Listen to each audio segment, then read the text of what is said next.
नमस्कार दोस्तों, स्वागत है आप सभी का हमारे YouTube चैनल सत्येंद्र गुरुजी में। दोस्तों, आज के इस वीडियो में हम आपको बताएंगे मैथ के कुछ इंपॉर्टेंट क्वेश्चन जो आने वाले एसएससी जीडी और ग्रुप डी के लिए काफ़ी इंपॉर्टेंट होगा। इसीलिए आप लोग वीडियो के अंत तक जरूर बने रहिएगा। तो आइए दोस्तों, देखते हैं पहला नंबर प्रश्न से। मेरे दोस्त, हमारा ये पार्ट नंबर आज का 1 है और एसएससी जीडी और ग्रुप डी के लिए बहुत ही इंपॉर्टेंट होने वाला है। और खासकर मैं बता देता हूँ, इस वीडियो के डिस्क्रिप्शन में मैं रेलवे का जो भी प्रश्न कराया था ना, उसका भी हम इसमें लिंक डाल देंगे। आज से न्यू चल रहा है जो एसएससी का, खासकर इसमें क्वेश्चन लिया गया है। ठीक है, तो आप वीडियो के अंत तक बने रहना। पहला क्वेश्चन आपके सामने दिया गया है, ध्यान से देखेंगे। कह रहा है, यदि संख्या इतना 11 से विभाज्य है तो ए का मान ज्ञात कीजिए। करेंगे कैसे करेंगे भाई? इस क्वेश्चन को करने के लिए सबसे पहले हमें 11 का विभाज्यता का नियम मालूम होना चाहिए। 11 का विभाजित का नियम क्या कहता है?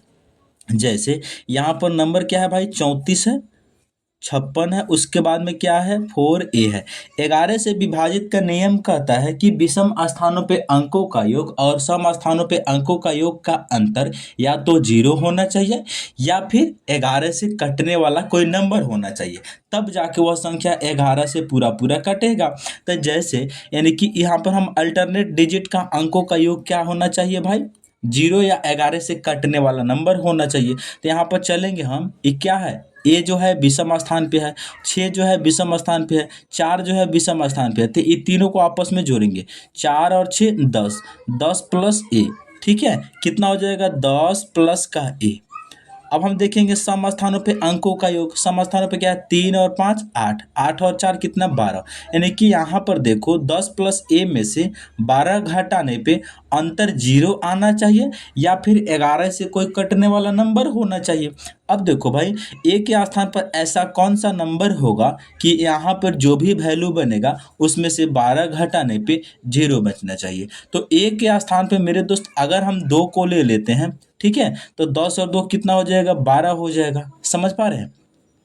नहीं, अगर हम ए के स्थान पे भाई 2 ले लेते हैं, ठीक है, तो यहाँ पर हो जाएगा कितना? 12 और माइनस का 12 बराबर में बच जाएगा 0। ठीक है, तो हमारा राइट आंसर क्या हो जाएगा? ऑप्शन नंबर सी इसका राइट आंसर होगा। हम उम्मीद करते हैं कि आप इस वैरायटी के प्रश्न को बहुत ही अच्छे तरीका से समझ गए होंगे। किसी भाई को कोई दिक्कत परेशानी नहीं है। अब हम लोग बढ़ेंगे नेक्स्ट क्वेश्चन की तरफ। चलेंगे क्वेश्चन नंबर 2 को ध्यान से देखेंगे। प्रश्न है, यदि 7a बराबर 6b बराबर 12c है तो a अनुपात b अनुपात c का मान ज्ञात करेंगे। एसएससी जीडी 2025 में पूछा गया, आपके सामने है। कैसे करेंगे भाई?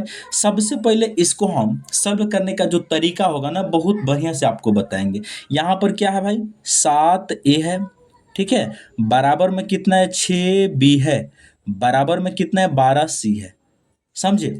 आपको यहां से निकालना है भाई, क्या निकालना है? कि ए अनुपात बी अनुपात सी। हम आपको डायरेक्ट लॉजिक बताएंगे भाई, ठीक है। दुनिया में इससे शॉर्ट मेथड अभी तक नहीं बना है, ठीक है। हमें बताना है ए अनुपात बी अनुपात सी, ठीक है। हमें किसका वैल्यू चाहिए? ए का वैल्यू चाहिए। तो यहाँ पर देखेंगे, यहाँ पर ए वाला वैल्यू है, यहाँ पर बी वाला वैल्यू है, यहाँ पर सी वाला वैल्यू है। समझे? तो यहाँ पर हम करते क्या है भाई, अगर हमें ए का वैल्यू चाहिए ना, अगर हमें ए का वैल्यू चाहिए तो ए वाला पार्ट को हम क्या करेंगे? ढक लेंगे, हाथ से छुपा लेंगे, ठीक है। यानी छुपा लेंगे, इसको हम नहीं लेंगे, ठीक है। और बाकी जो बचेगा ना, यहाँ पर बचा है 6 और यहाँ पर बचा है 12, इन दोनों को आपस में मल्टीप्लाई कर देते हैं। समझे? तो 12 गुना 6 कितना हो जाएगा? 72। हम जो बात आपको बताए हैं वो तो बिल्कुल समझ ही गए होंगे कि ए वाला वैल्यू को नहीं लेना है, बाकी दोनों को गुना कर देना है, ठीक है। तो 12 छक कितना हो जाएगा? 72 हो जाएगा। अब हमें क्या करना है? बी का लेना है, ठीक है। तो बी वाला जो भी पार्ट है ना यहाँ पर, इसको हमें नहीं लेना है, बाकी जो नंबर बचेगा इनको आपस में गुना कर लेना है। तो 7 गुना 12 कर लेंगे, कितना हो जाएगा? 12 पच्चीस 60, 12 छक 72, 12 से 84 हो जाएगा, ठीक है। तो बी का वैल्यू जब हमने निकाला तो कितना हो जाएगा? 84 हो जाएगा। बहुत बढ़िया बात है सर। अच्छा, सी का क्या लेना है, तो क्या करेंगे, यहाँ पर सी वाला पार्ट को नहीं लेंगे, ठीक है। बाकी जो नंबर बचेगा इनको गुना करेंगे, 7 गुना 6 42 हो जाएगी, और यही हमारा आंसर हो जाएगा। यहाँ पर ये सभी का सभी नंबर किसी न किसी नंबर से कटेगा। किससे कट रहा है, सभी नंबर 6 से कट रहा है, तो ये सभी नंबर को 6 से काटेंगे हम, ठीक है। तो 6 से ये तीनों को हम आपस में काट लेंगे, तो 6 कम 6, 6 दूनी 12, 12 हो जाएगा। यहाँ पर 6 से काटेंगे तो 14 छक 84 हो जाएगा। यहाँ पर 6 से काटेंगे तो 7 हो जाएगा। तो 12 14 7, 12 14 7, ऑप्शन नंबर डी इसका राइट आंसर होगा। ये बताइए, जो हम बात बताए हैं आपको अच्छा से समझ में आया है कि नहीं।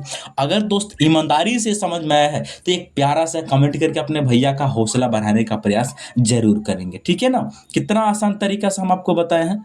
चलेंगे नेक्स्ट क्वेश्चन की ओर।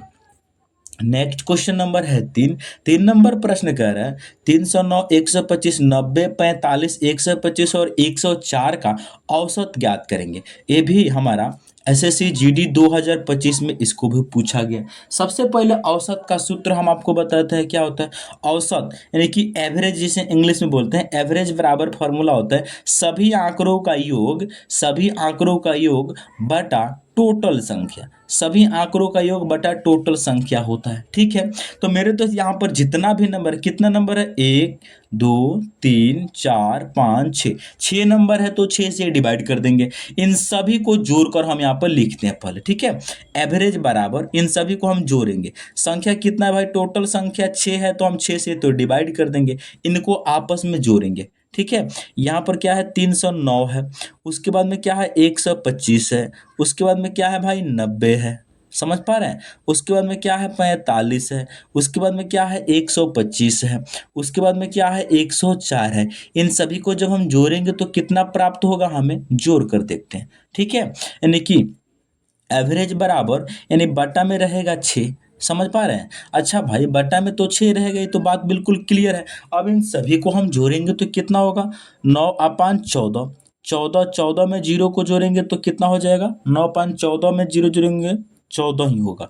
14 5 19, 19 5 24, 24 4 28, 28 के 8 हो जाएगा, हासिल बचेगा 2, समझ पा रहे हैं। तो इस जीरो में 2 को जोड़ देंगे तो 2 हो जाएगा, ठीक है। 2 और 2 4, 4 और 9 13, 13 और 4 17, 17 और 2 19, 19 में जीरो को जोड़ेंगे 19 ही होगा, ठीक है। तो 19 के 9 हासिल कितना हो जाएगा भाई, 1 हो जाएगा। अब हम जोड़ेंगे यहाँ पर 3 और 1 4, 4 4 और 1 5, 5 5 और 1 6, 6 और 1 कितना, 7, यानी कि यहाँ पर आ जाएगा 7। तो 798 होगा जब आप इन सभी को जोड़ेंगे तो, ठीक है। अब हम 6 से डिवाइड करेंगे, कितना होगा भाई, 6 से डिवाइड करेंगे कितना बनेगा, समझ पा रहे हैं। 798 आ गया। 6 से जब डिवाइड करेंगे तो 6 एकम 6, एक जाएगा तो ये हो जाएगा 19, 6 तिरकी 18, फिर इधर से एक जाएगा तो ये हो जाएगा 18, 6 तिरकी 18, यानी इन सभी का औसत कितना आएगा भाई, 133 इसका राइट आंसर होगा। हम उम्मीद करते हैं कि आप इस क्वेश्चन को भी समझ गए होंगे। ऑप्शन नंबर सी इसका राइट आंसर होगा। किसी भाई को दिक्कत नहीं होना चाहिए। उम्मीद है कि आप इस प्रश्न को भी समझ गए होंगे। चलेंगे नेक्स्ट क्वेश्चन की तरफ। नेक्स्ट क्वेश्चन नंबर 4 की ओर चलेंगे। 4 नंबर प्रश्न कहता है भाई, यदि किसी संख्या के 25% में से 75 घटा दिया जाए तो परिणामी 1225 आता है, तो उस संख्या का मान क्या होगा। बहुत ही इजी प्रश्न है, लेकिन आपने अगर नहीं पढ़ा है ना तो आपको थोड़ा इसको करने के लिए लॉजिकल टफ लगेगा, ठीक है। हम इस क्वेश्चन को 2 तरीका से बताऊंगे। बिल्कुल एक आसान मेथड होगा जो डायरेक्ट होगा, और एक बताएंगे हम डिटेल, ठीक है भाई।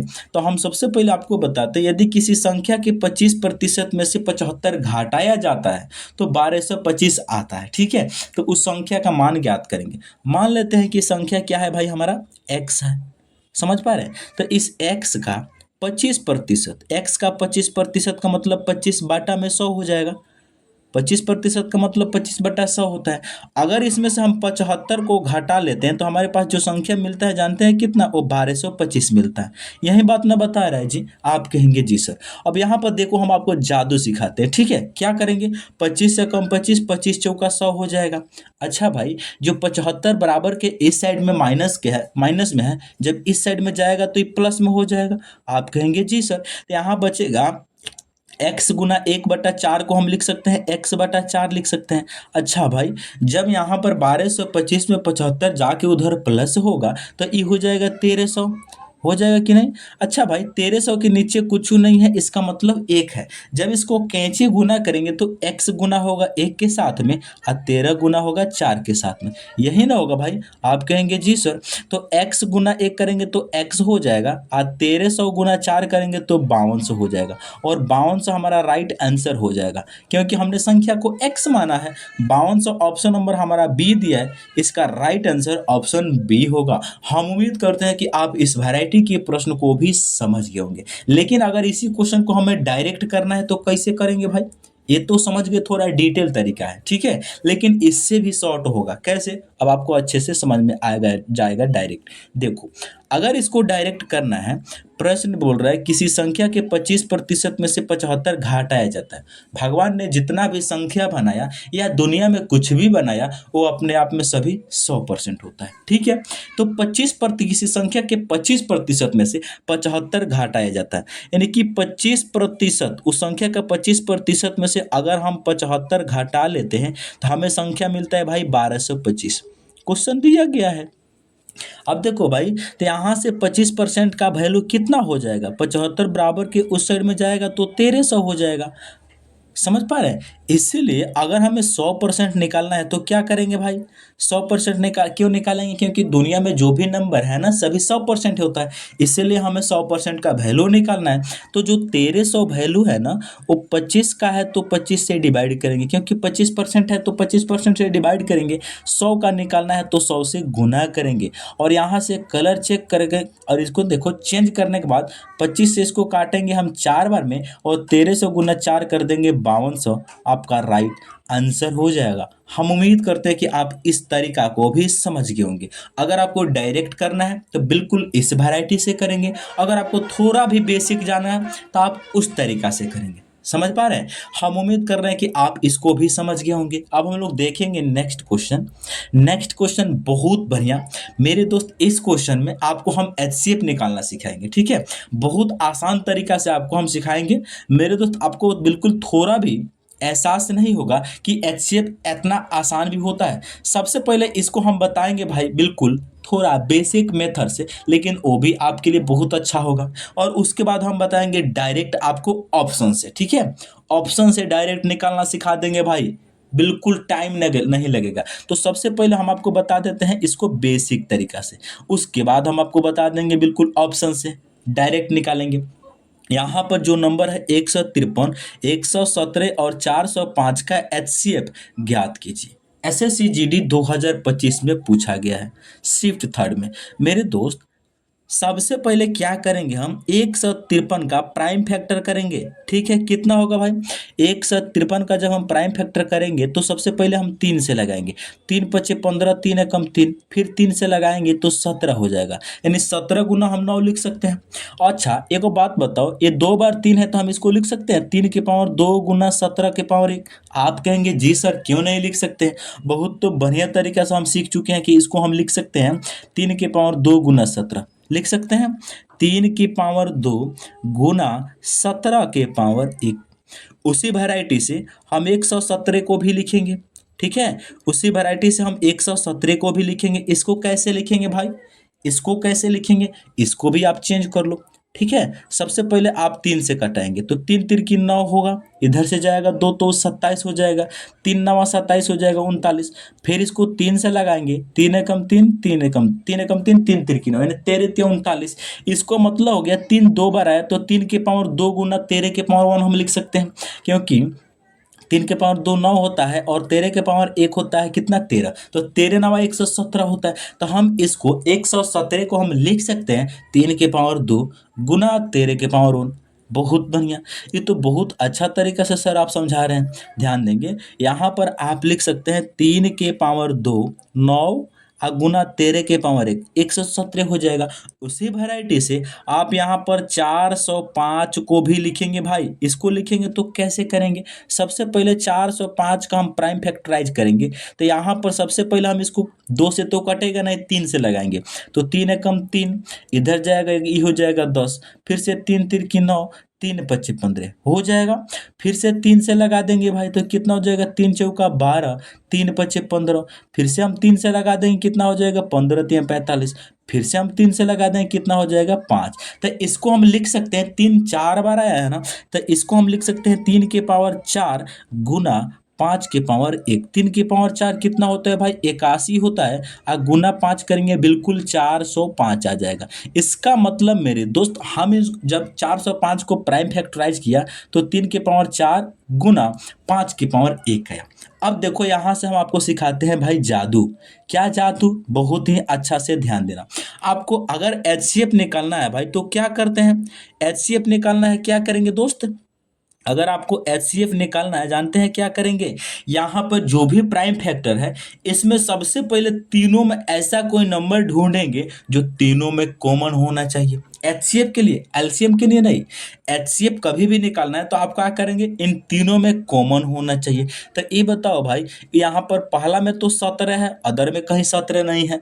यहाँ पर दूसरा में 13 है, अदर में कहीं 13 नहीं है। यहाँ पर 5 है, ऊपर वाला में 5 नहीं है। तो इसका मतलब पक्का है कि तीनों में से कोई नंबर नहीं आएगा।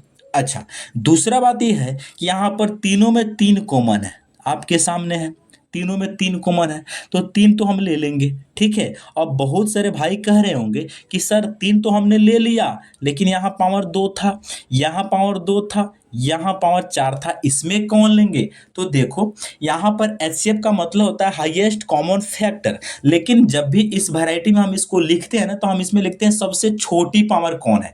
तो 3 के पावर यहाँ पर क्या है, 4 है। 3 के पावर यहाँ पर क्या है, 2 है। 3 के पावर यहाँ पर 2 क्या है, 2 है। तो हमें सबसे छोटी पावर लेना है भाई, तो 3 की पावर हम 2 लेंगे, 4 नहीं लेंगे, 3 के पावर 2 लेंगे। और 3 के पावर 2 कितना होता है, 9 होता है। तो इसका एचसीएफ हो जाएगा 9। ऑप्शन नंबर ए इसका राइट आंसर होगा। हम उम्मीद करते हैं कि आप इस क्वेश्चन को भी बहुत ही बेहतरीन तरीका से समझ गए होंगे, ठीक है।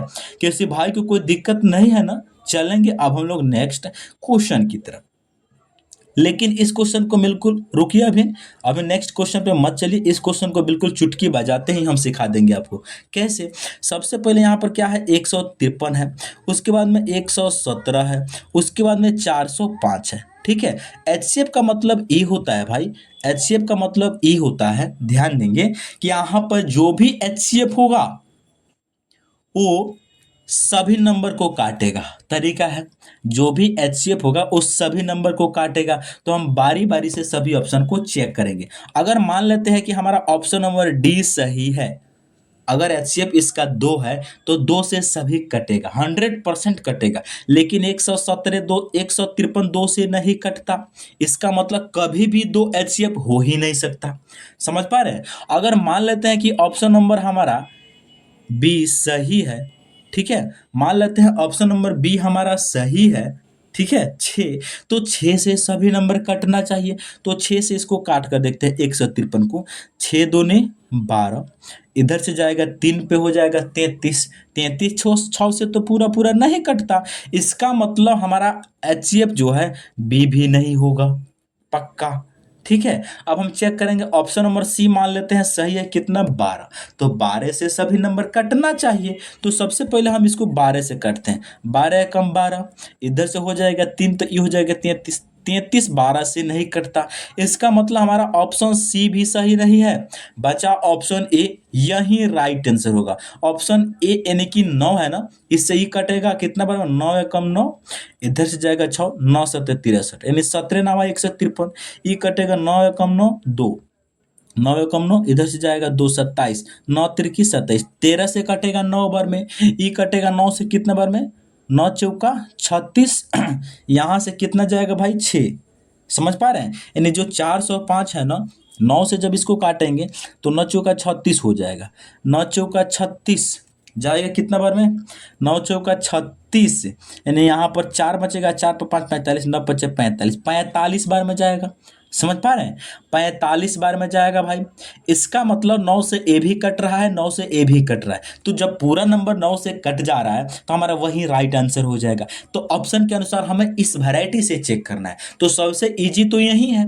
कभी भी एग्जाम में जब हम इस क्वेश्चन को बनाएंगे तो बिल्कुल इस तरीका से बनाना। लेकिन अगर आपको बेसिक नॉलेज है तो बहुत अच्छी बात है ना, इसीलिए आपको हमने पहला कंसेप्ट बताया था। समझ पा रहे हैं? चलेंगे अब नेक्स्ट क्वेश्चन की ओर। नेक्स्ट क्वेश्चन नंबर अच्छे, इस क्वेश्चन को भी हम बताएंगे बिल्कुल बेसिक तरीका से और मेरे दोस्त बताएंगे बिल्कुल स्टैंडर्ड तरीका से भी। सबसे पहले प्रश्न है, साधारण ब्याज की वह दर क्या होगी? आपको दर बताना है जिस पर 9800 रुपये की राशि 6 वर्ष में 4704 रुपया ब्याज देती है। इस क्वेश्चन में जो सिंपल इंटरेस्ट दिया गया है वो क्या दिया है? 4704 रुपया। प्रिंसिपल कितना दिया गया है, यानी मूलधन कितना दिया है? 9800 रुपया दिया गया है। समझ पा रहे हैं? और टाइम कितना दिया है? 6 वर्ष दिया गया है। आपको दर निकालना है। कैसे करेंगे? सबसे पहले हम आपको बताते हैं भाई कि सिंपल इंटरेस्ट का सूत्र सभी दुनिया जानती है, कितना होता है? P/R/T अपान होता है 100। समझ पा रहे हैं? तो सिंपल इंटरेस्ट के स्थान पे हम लिख सकते हैं 4704 और बराबर में हो जाएगा, बाटा में तो 100 रहने देंगे। प्रिंसिपल कितना है? 9800, तो 9800 लिखेंगे। हमें रेट निकालना है तो रेट को ऐसे ही छोड़ देंगे। टाइम 6 साल दिया है तो 6 साल लेंगे। अब इन सभी को हम काटेंगे। कैसे काटेंगे भाई? 2 जीरो से 2 जीरो तो यहाँ पे खत्म हो जाएंगे। अच्छा, अब हम 6 से काटेंगे। 6 से ऊपर वाला वैल्यू कटेगा। 6 से कटेंगे, 6 सत्ते 42। समझ पा रहे हैं? इधर से 5 जाएगा तो 0 हो जाएगा। 6 अठे 48। इधर से जब 2 जाएगा तो ये 24 हो जाएगा। 6 चौका 24, 784 होगा। अब हम किन से काटेंगे भाई? 14 से काटेंगे। ठीक है, 14 पच्चीस 70। 14 से जब इसको काटेंगे तो 14 पच्चीस 70। 14 पच्चीस कितना बार में जाएगा? 14 पच्चीस 70। आज 14 छक 84, 56 बार में जाएगा। 14 से इसको काटेंगे, 14 सत्ते 98, 7 हो जाएगा। फिर 7 से ही 56 कटेगा 8 बार में। तो इधर से जब इसको कैंची गुना करेंगे तो इधर बचेगा 8%, इधर बचेगा आर। तो आर का वैल्यू कितना आ गया? 8%। हमारा राइट आंसर हो गया। तो ये तो हो गया हमारा सूत्र से। ऐसे तो कोई कर सकता है, लेकिन इस क्वेश्चन को अगर डायरेक्ट करना हो तो क्या करेंगे हम आपको वो भी बता देते हैं। ठीक है, ये तरीका आप तो सीख ही चुके होंगे। देखो, सिंपल इंटरेस्ट हमेशा बराबर होता है हर साल। ये बात तो पक्का है कि सिंपल इंटरेस्ट हर साल बराबर होता है। अच्छा, ये भी बात पक्का है कि सिंपल इंटरेस्ट जो है ना वो मूलधन पे मिलता है। अगर हमें मालूम चल जाए कि 1 साल में कितना ब्याज मिलता है तो हम मूलधन पे नहीं निकाल सकते हैं कि इसका दर क्या है? जी हाँ। तो देखो, 6 साल में सिंपल इंटरेस्ट मिला है कितना? सिंपल इंटरेस्ट मिला है 4704 रुपया। तो इस 4704 रुपया को अगर हम 6 से डिवाइड कर देंगे, 6 से डिवाइड करेंगे तो हमें मालूम चल जाएगा कि 1 साल में कितना सिंपल इंटरेस्ट मिलेगा। आप कहेंगे जी सर 1 साल में मालूम चल जाएगा। तो 6 से डिवाइड करेंगे, कितना हो जाए? 6 सत्ते 42, इधर जाएगा पर 6 अठे 48 और 6 चौका 24। यानी सिंपल इंटरेस्ट 1 साल में कितना मिला? 784 रुपया। हमें अब क्या बताना है? रेट निकालना है। रेट कैसे निकालते हैं भाई? रेट निकालते हैं, जानते हैं? प्रिंसिपल कितना है? 9800। तो 9800 रुपया पर 1 साल में ब्याज मिलता है 784। तो इसको ऊपर लिख लेंगे और 100 से गुना करेंगे। ठीक है, तभी जाकर परसेंट में चेंज होता है। समझ पा रहे हैं? अब इनको जब हम सॉल्व करेंगे तो कितना बार में जाएगा? इसको हम काटते हैं दोस्त, ध्यान से देखो। सबसे पहले इसको काटेंगे, 2 जीरो से 2 जीरो ही खत्म हो जाएगा। 14 से ई कटेगा 7 बार में, 14 सत्ते 98। 14 से ई कटेगा 14 पच्चीस 70, 14 छक 84। अब नीचे 7 से ही कटेगा 8 बार में। तो हमारा रेट यहाँ से कितना आ गया भाई? 8% आ गया। इस वैरायटी को तो आप पढ़े होंगे, बिल्कुल डायरेक्ट है। तो आप थोड़ा भी दिमाग लगाते हैं तो आप इस वैरायटी से भी सॉल्व कर सकते हैं। तो हम उम्मीद करते हैं कि ये सभी प्रश्न आप बहुत ही अच्छे तरीक़ा से समझ गए होंगे। इसलिए आप लोग वीडियो को लाइक करके चैनल को जरूर सब्सक्राइब कर ले। और मेरे दोस्त जो एसएससी जीडी का क्लास आज से मेरा शुरू हुआ है ना, बिल्कुल कमेंट करके रोजो रोजो बताते चलना कि सर रीजनिंग भी पढ़ाए, मैथ भी पढ़ाए, तो दोनों में पढ़ाने का प्रयास करूंगा। मिलते हैं नेक्स्ट वीडियो में, तब तक के लिए जय हिंद।